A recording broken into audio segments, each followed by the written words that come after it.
In the spring of 1802, a modest stack of cream-colored wedding invitations arrived at the doors of Virginia's planter elite. The guests opened them with little surprise. The bride, Eleanor Carter, was 17. The groom, Robert Lee, was 23. And they were cousins. Not distant cousins, either. Robert's mother and Eleanor's father were siblings.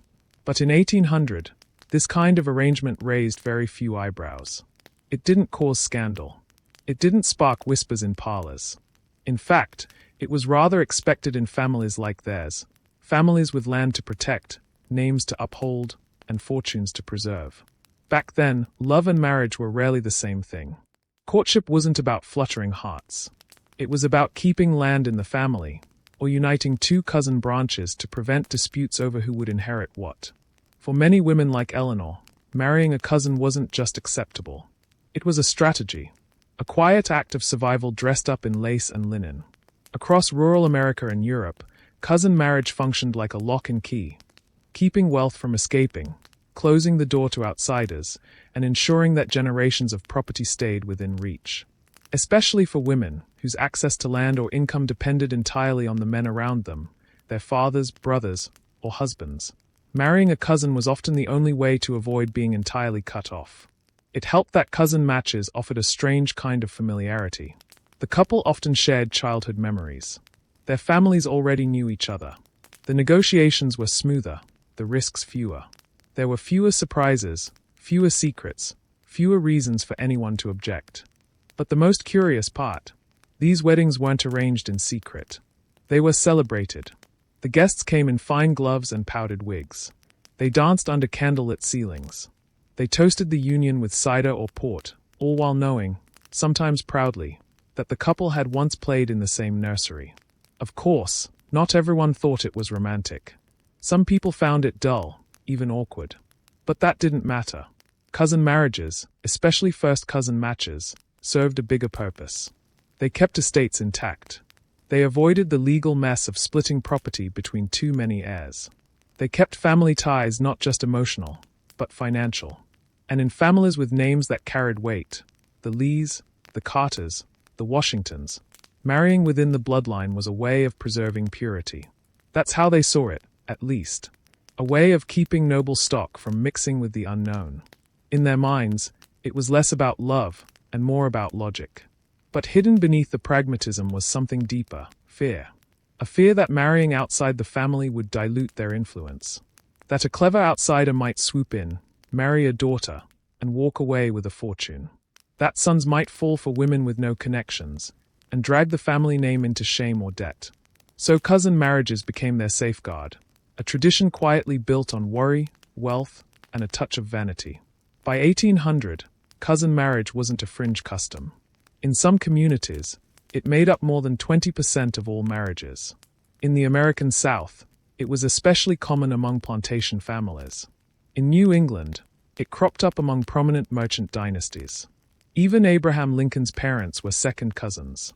It was so normalized, in fact, that no one thought to call it strange. Priests officiated the ceremonies. Neighbors sent gifts. And the couples themselves rarely questioned the arrangement. Many of them found comfort in the familiarity. Some even claimed to fall in love after the vows. For Eleanor and Robert, their cousinhood didn't stand in the way of a warm, if quiet, marriage. They moved into a modest home a few miles from Eleanor's father's estate. Their children grew up calling their grandparents uncle and aunt interchangeably. And no one ever thought to draw a family tree. Because in 1800, the branches all circled back anyway.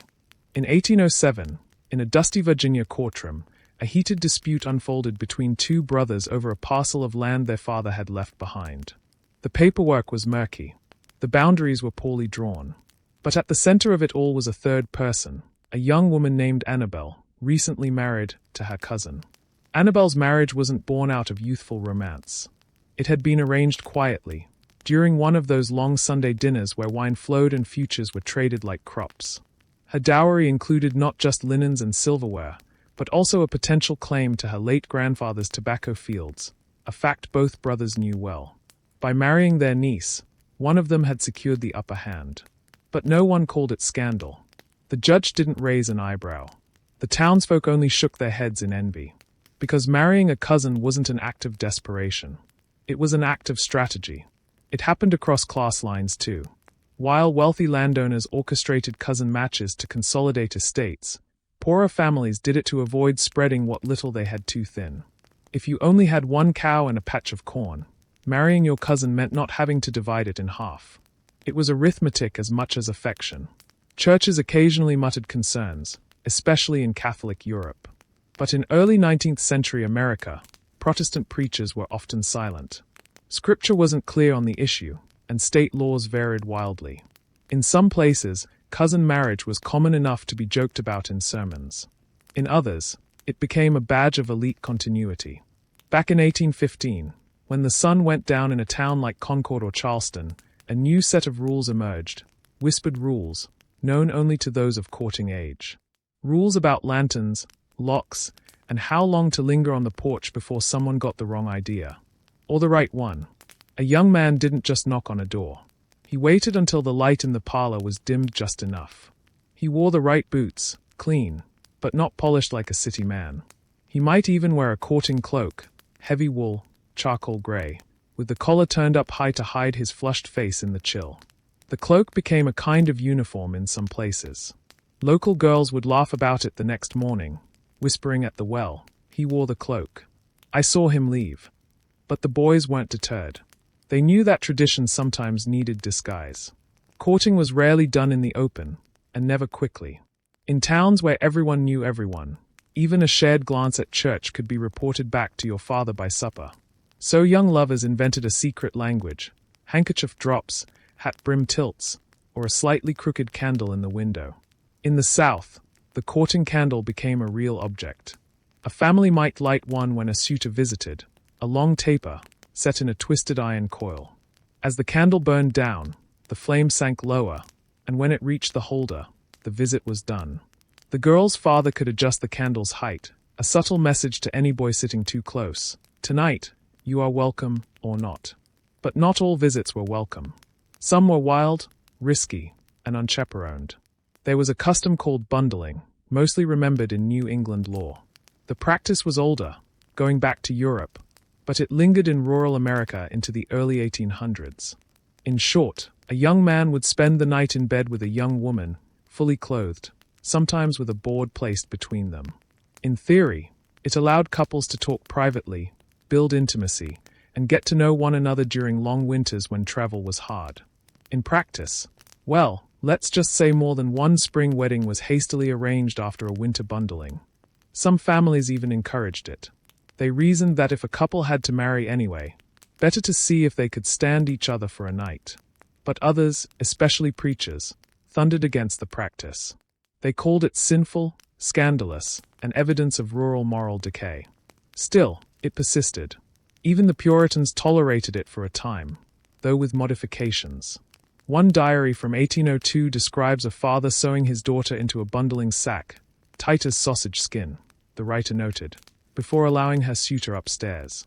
Yet the fear of scandal was always present. A girl's reputation could vanish in a single rumor.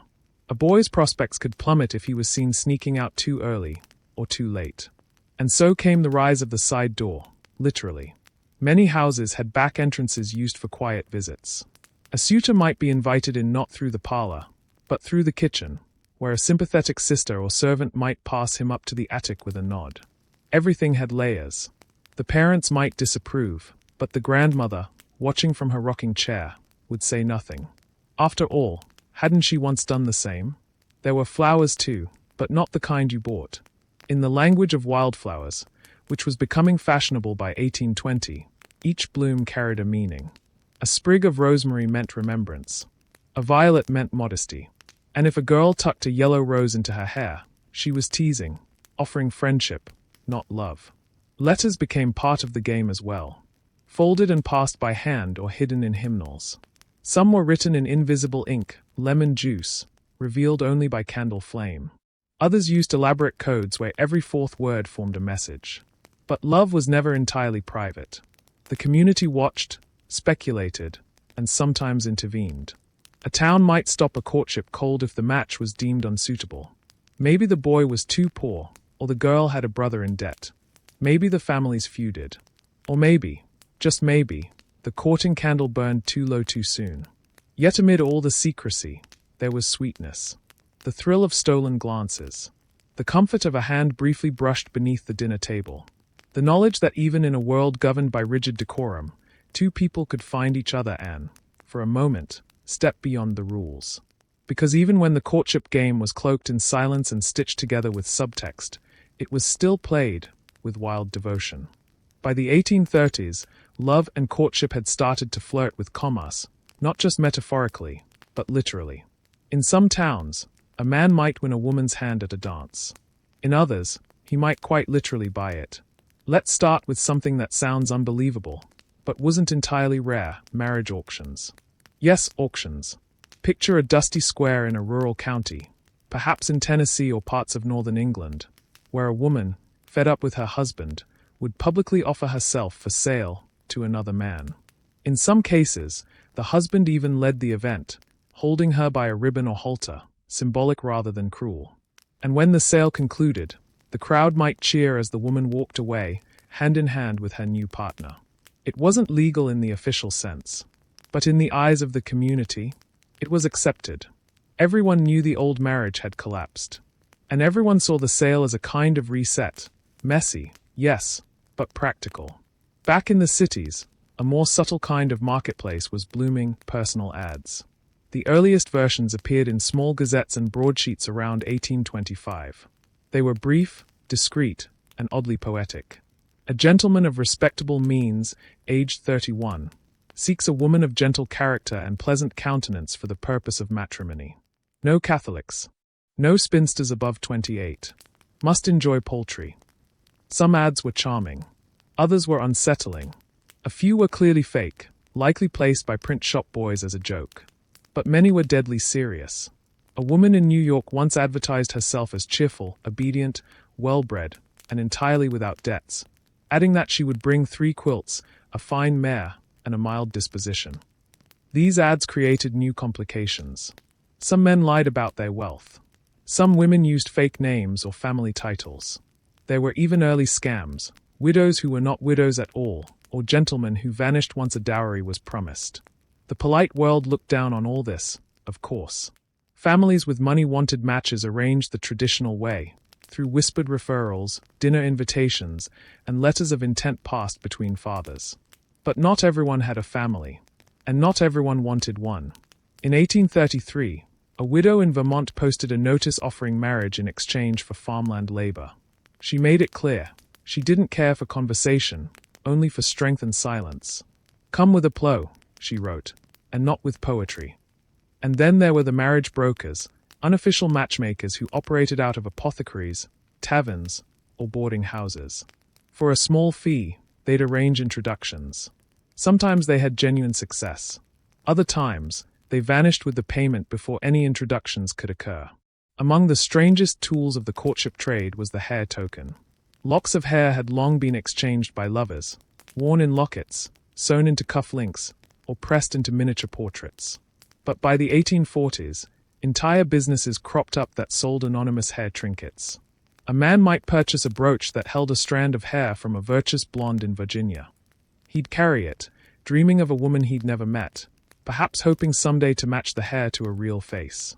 In some cases, women sold their own hair for extra money, and their braids ended up in these tokens. It was a love market, and like all markets, it had its prices. Dowries were still in play, especially in wealthier families. A girl might be offered with furniture, linens, livestock, or, most prized of all, inherited land. In one 1838 case, a father offered his daughter and a whitewashed 2-story home with cellar to any man of unquestionable Protestant morals and a good set of teeth. Teeth mattered. So did complexion, education, and whether a girl could play the pianoforte without showing her ankles. A young man, meanwhile, was judged by his gait, his earnings, and whether he drank too much cider on Sundays. Marriage was love, but also business. And sometimes, barely love at all. Yet even within these strange arrangements, true affection sometimes bloomed. A woman might marry for stability, and later discover she admired her husband's quiet humor. A man might agree to a match for the sake of property, only to find that his bride could recite Byron from memory and laugh like a bird startled from the hedgerow. They didn't always marry for love, but sometimes they stumbled into it. In polite society, the distance between two hands could be more scandalous than a kiss behind a curtain. Touch, physical contact of any kind, was its own forbidden language. Not because people were especially modest, but because everyone knew how powerful it could be. A single misplaced finger could imply seduction, promise, or betrayal. And so, rules had to be invented. A gentleman never touched a lady's bare hand without invitation. That meant gloves were not just accessories, they were shields. They created a barrier, not only from cold air or dirty streets, but from the heat of misunderstanding. A man might offer his arm, but only if she accepted. A gloved touch was polite. An ungloved one could ruin a reputation. Even objects became tools of courtship and flirtation. Chief among them, the hand fan. Fans weren't just for fanning. They were instruments of subtle theater, part fashion, part codebook. In some social circles, a woman could signal her feelings without speaking a word. Resting a fan against her cheek meant I'm interested. Rapid fluttering, I'm flustered, but maybe say more. Dropping it deliberately, follow me. Of course, most of these codes weren't universal, and some of them were made up by gossip columns just for fun.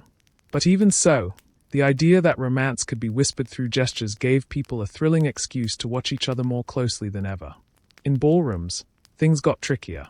Dancing was one of the few moments when a man and woman could legitimately touch, and even that was carefully controlled. Dances were chosen based on what touches they permitted: a gloved hand on a waist, a brief clasp of fingers, a twirl that let a dress flare ever so slightly. But not too much. In some conservative homes, a girl's dance card was pre-filled by her chaperone to ensure she didn't waltz too often with the same suitor. Waltzing in particular, introduced from Europe, was seen as dangerously intimate. Too many revolutions in a man's arms, and a girl might start believing she had choices. Meanwhile, even a small gift could raise suspicion. A gentleman giving a lady a book of poems, for example, was acceptable, if the poems were religious. If he gifted Byron or Shelley, scandalous. Love poetry suggested desire, and desire suggested trouble. Even eating together had its rules. If a gentleman peeled fruit for a lady, it was considered flirtatious, especially if he handed it to her himself. Sharing a dessert, drinking from the same glass, or even laughing too freely over dinner might lead to rumors. And rumors, as everyone knew, could be harder to shake than ink on lace. But some rules were broken on purpose. A girl might accidentally leave her glove behind, forcing a suitor to return it. A man might lift a teacup from the very spot where a woman had rested hers, just to warm his hand where hers had been. Some gestures meant nothing. Others meant everything. And there were other games too, subtle, strange, and quiet. In some parlors, couples played with cipher rings, tiny trinkets that spelled hidden messages. In others, they left pressed flowers between pages of borrowed books. To return the book without comment was to decline affection. But to press a flower of your own inside before returning it? That was practically a declaration. Even handkerchiefs had their place in the courtship economy. A woman might drop one in the presence of a man she liked, giving him the chance to retrieve it and introduce himself. But if she dropped it twice, that was deliberate. That was an invitation. In 1840, a minister in Pennsylvania scolded his congregation for using gestures to tempt marriage like apples in a market stall. He meant the fans, the gloves, the glances, the games. But none of it stopped. Because in a world where saying I love you was often too bold, too risky, too irreversible, people found other ways to speak. With fingers, fans, and fallen handkerchiefs. When love couldn't be spoken aloud, it was written down. But not in the way you might imagine. There were no casual "you up" notes scribbled on parchment. In elite 18th and 19th century society, letters weren't just a method of communication. They were entire worlds, full of layered meanings, coded emotions, and dangerous implications. A gentleman didn't simply write, I like you. He wrote, the moon shone upon your absence, and the hours passed like ghosts. A lady didn't say, I miss you. She said, your name still echoes in the silence between my thoughts. And for those skilled in the art of letter writing, paper became more than paper. It became performance. It became flirtation. It became ammunition. Sometimes literally. In Boston in 1822, a young woman named Hannah tucked a lock of her hair inside a letter and sealed it with wax. The man who received it showed it off at the local tavern. Within a week, everyone in town had seen the letter. Hannah's family pulled her from society gatherings for the rest of the season. She was said to be ruined by her own envelope. By contrast, some lovers kept letters secret for decades. In Charleston, a collection of 38 unsent letters was found behind a fireplace wall in 1871, all addressed to a woman named Marion who, by then, had already married someone else. The writer, a clerk named Daniel, ended his final note with, "I cannot send them. They would only trouble your peace. But let the fire take what the heart cannot carry." And yes, many love letters really were burned. Especially by women. When a courtship ended or a proposal fell through, it was common for women to gather every note, every dried flower, every ribbon-tied token, and toss them into a fireplace. Some did it tearfully. Some did it while humming. One Virginia diary from 1843 described a woman who roasted marshmallows over the flames of her former suitor's promises. But not all letters were romantic in the sweet sense. Some were strategic. A man might write a letter not to express feeling, but to produce guilt. He might say, "I have loved you in silence while others have spoken too loudly. Do not punish me for my restraint." Translation: I never said anything, but now that you're marrying someone else, I'm going to make it your fault. And women had their own rhetorical daggers. In 1854, a Philadelphia woman responded to a man's failed proposal with, "You mistook my kindness for consent. I mistook your poetry for principle." Ouch. Even paper quality mattered. Thick vellum meant seriousness. Thin sheets were for flirtation, especially if they were lightly scented. In some circles, the faint smell of violets on a letter could turn it from innocent correspondence into a minor scandal. And the way a letter was folded? That mattered too. Before envelopes were standard, letters were often sealed by folding the paper itself into clever patterns, triangles, arrowheads, or hearts. One popular fold, called the lover's knot, revealed a tiny hidden compartment for pressed petals or miniature sketches. Breaking the seal wasn't just opening mail, it was unraveling intimacy. Mailboxes didn't exist in most homes, so letters were hand-delivered. Sometimes by servants, sometimes by paid messengers, and occasionally, for extra drama, by the writers themselves. A man might drop by to deliver a note, just to see if the recipient's cheeks flushed when she took it. But not all letters were delivered with such grace. Some were intercepted. One 1830s etiquette manual even warned young ladies, "If you do not wish your brother to read your passion aloud, do not write it down to begin with." Of course, brothers did read them. So did maids, mothers, and nosy aunts. Sometimes deliberately, sometimes accidentally. The post was a risky place. Yet still, the letters came. Long ones, short ones. Flowery ones, angry ones. Some people wrote every day. Others sent just one perfect letter and never wrote again. Because the truth was, a letter could do what even a stolen touch could not. It could live longer than a glance. It could be hidden, reread, memorized. It could make the reader's pulse quicken at midnight, or ruin their mood for weeks. It could confess. It could beg. It could blame. And in a time before voice memos or text bubbles, the scratch of ink on paper, even clumsy, blotchy ink, was the loudest sound love could make. Love was delicate, but rejection, that was an entirely different ritual. In elite society, to reject someone was not just to say no. It was to perform an intricate dance of deniability, decorum, and destruction, all while smiling politely.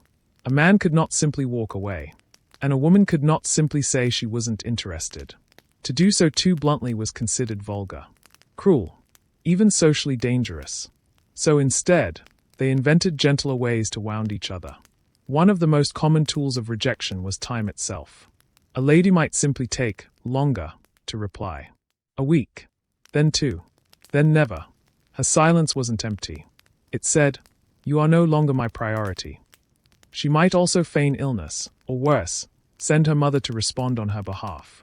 In 1832, a young man named Philip courted a Boston heiress named Elise. He wrote her poetry, bought her imported chocolates, attended 3 separate church services just to sit behind her. One day, he received a note, but not from Elise. It was from her mother. Miss Elise thanks you for your kindness and poetry, but she has lately taken ill with a most delicate condition that prevents any continued correspondence. Historians now believe Elise was not ill. She had simply become interested in someone taller. For men, the rejections could be just as indirect, but with a hint more strategy. A gentleman might begin complimenting another woman in public, or he might forget to call upon his admirer's household during the expected visiting hours. In high society, the absence of a visit could speak louder than a scandal. One widow in 1840 claimed she knew her suitor had moved on when he failed to compliment the embroidery on her gloves during a garden stroll. He commented only on the weather, she wrote in her diary, and not even favorably. But the most devastating rejections were done in plain view, and under the guise of etiquette. A man might dance with a woman at a ball, lead her gracefully through a quadrille, and then, after the final bow, whisper, "It has been an honor, miss, but not a future." Likewise, a woman might allow a suitor to escort her to her carriage, accept his hand, and then say, "You are very kind, sir. I hope your mother finds the match she desires for you." Translation: You are not that match. Still, some rejections were more dramatic. In 1861, a New York man named Jeremiah presented a locket to his beloved, a small gold heart with a painted miniature of himself inside. She accepted it, smiled, and then, that very evening, mailed it back with a note that read, "I find myself allergic to gold, and increasingly to sentiment." Harsh. Yes, but clever. And there were stories of full-on retaliation. When a wealthy Southern belle was spurned by her longtime suitor in 1856, she hosted a public forget-me-not ball. She invited everyone except him and made the party favors tiny burnt paper hearts. It was petty. It was legendary. And it worked. Because in elite society, to be rejected wasn't just a matter of hurt feelings. It had consequences. A man who was publicly turned down might find his social standing weakened, seen as unwanted or, worse, as someone whose taste had been corrected. His other prospects could shrink. A woman who rejected too many suitors risked being labeled cold or unmarriageable. Even if she was wealthy. Even if she was clever. In one Virginia household, a daughter was forbidden to turn down more than 3 proposals in a season. Not because her parents were cruel, but because the neighbors were watching. Sometimes, rejections were staged for effect. A woman might reject a man publicly, only to continue the courtship in private. Or vice versa. In one case from 1790s London, a couple staged a falling out at a dinner party to give their future elopement the added thrill of surprise. They ran off 3 weeks later, and no one saw it coming. Except, perhaps, the cook. There were even entire books and pamphlets written to guide young people through gentle refusals. Some suggested stock phrases like, "My affections, though flattered, lie elsewhere. You deserve a heart freer than mine." It would be wrong to allow hope where none may live. But no matter how polite the language, rejection always left a mark. Because in a world ruled by letters, whispers, and fans fluttering at the opera, sometimes the most cutting line wasn't screamed in anger, but penned in perfect cursive, folded twice, and sealed with wax. And by the time you received it, the damage was already done. In the tightly woven fabric of 18th and 19th century society, secrets were currency, and sometimes they cost everything. Whispers could build or break reputations overnight. A rumor of an unchaperoned meeting, a misplaced glove, or a too long glance was enough to start a scandal. The word scandal was heavy then, much heavier than today. It could mean ruined prospects, broken engagements, and even social exile. Consider the case of Eliza Hamilton, daughter of Alexander Hamilton, who in 1804 became the subject of gossip after a letter between her and a young officer was leaked. The letter was innocent by today's standards but scandalous then. It hinted at affection without formal engagement. Her family moved quickly to contain the damage. Eliza's suitor was sent away, and her social invitations slowed. She never married. Then there were the secret marriages, the ones kept hidden from families and society. Young couples desperate to escape arranged matches or parental control sometimes slipped away to a quiet chapel or justice of the peace, hoping to forge their own destiny. One such couple, in 1829 Philadelphia, married by candlelight in a lawyer's office, risked everything to be together. Their families disowned them. Yet the scandal only deepened their bond. The price of discretion was steep. Gossip could ruin not only individuals but entire families. A woman accused of impropriety could lose her dowry, her inheritance, even custody of younger siblings. Meanwhile, men were not immune. A single scandalous liaison could cost a gentleman a seat in Parliament or a post in government. The stakes were high. In some cases, secrets were bought and sold. Letters, portraits, and tokens of affection were blackmailed for money or influence. The infamous Petticoat Affair of the 1820s in Washington, D.C., involved whispered accusations, rivalries, and political fallout stemming from personal scandals. Even servants and maids held dangerous knowledge. They saw what the gentry tried to hide and sometimes whispered it in taverns or market squares. Yet, amid all the risk and danger, the desire to love and be loved pushed people onward. They flirted under chandeliers, exchanged coded letters, and danced dangerously close to the edges of society's rules, always balancing passion with prudence. Because in the world of the gentleman's game, every glance, every touch, and every whispered word carried the weight of 1,000 consequences. Sometimes, love and rejection led to more than whispers. They led to pistols drawn at dawn. The code of honor was sacred in 18th and 19th century elite circles. Insults to a man's character, especially involving his romantic reputation or that of a family member, demanded redress. If a gentleman was accused of dishonorable behavior, say, a broken engagement or a whispered affair, he could be challenged to a duel. Dueling was not just about personal pride. It was about proving one's worthiness as a suitor and a man. In 1799, a young officer named Jonathan Carlyle found himself in such a predicament after rumors spread that he had seduced a wealthy heiress but failed to marry her. Her brother, furious, demanded satisfaction. Carlyle accepted. The duel, held at dawn outside the city, was tense but ended without bloodshed. Still, the mere fact of the challenge damaged Carlyle's reputation and prospects. Dueling rules were complex: seconds, formal challenges, agreed-upon weapons, and the timing of shots. But it wasn't always a matter of life or death. Sometimes, the duel was a performance, a way to restore honor without killing. And yet, the fear of violence hung over courtship like a shadow. Women sometimes played their role in this drama, deliberately provoking jealousy, sending veiled threats, or encouraging duels to test a man's courage. In one notable case from 1825, a woman wrote to her suitor, saying, "If you would prove your love, meet me not in the drawing room, but where the guns speak." While dueling declined by the late 19th century, its echoes remained in how people talked about love, honor, and respect. Marriage was the final act in the gentleman's game, a prize, a contract, and sometimes a trap. For many, it was less about love and more about security, financial, social, or political. Dowries, inheritances, land, and titles shaped decisions as much as hearts did. Some marriages were arranged so strictly that the couple barely met before their wedding day.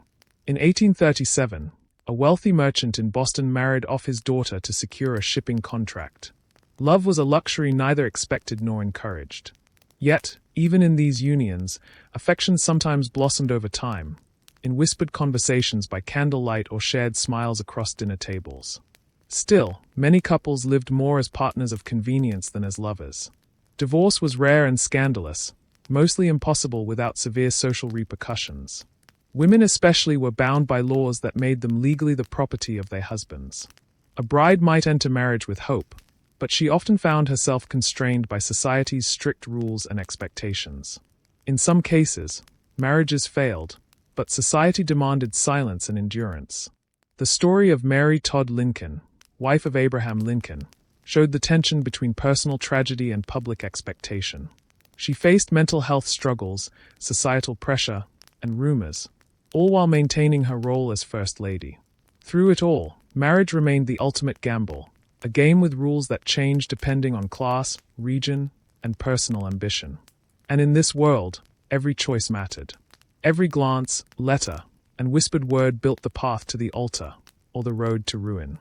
While public decorum dictated the rules of courtship, private passions often told a very different story. Behind the heavy velvet curtains and locked doors, People indulged in desires society deemed improper or dangerous. Affairs, secret rendezvous, and forbidden loves flourished away from prying eyes.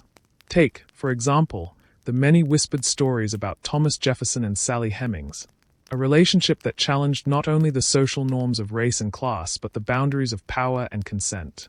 Such liaisons were often kept silent out of necessity. Scandal could destroy reputations and futures. Yet, these hidden relationships shaped the lives of families and influenced history in ways rarely recorded in official documents. Some couples exchanged clandestine letters, arranged secret meetings in gardens or on country roads, and relied on trusted servants to pass messages. And while some relationships ended in heartbreak, others endured for decades, hidden in plain sight.